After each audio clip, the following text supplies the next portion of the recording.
त्यांनी मग पोलिसांना फोन करून बोलवून घेतलं. त्यात एक PSI साहेब अधिकारी आलेत.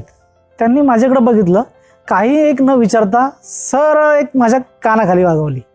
आता एवढा कॉलेजला एवढी दहशत, एवढा भाई, एवढा दादा असताना मग त्या सगळ्या कॉलेजसमोर जी कानाखाली मारली ना, तर जी जेवढी इज्जत होती ती सगळी गेली. गावातल्या लोकांनी खिल्ली उडवली माझी, हा काय अधिकारी होणार, काय होणार.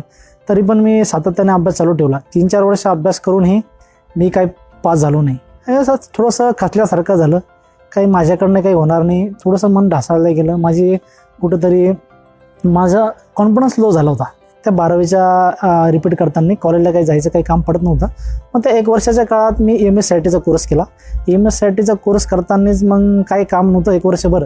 मग तिथल्या तिथंच त्या विद्यार्थ्यांना थोडं शिकवण्याचं काम केलं. मी हार्डवेअर नेटवर्किंग शिकलो.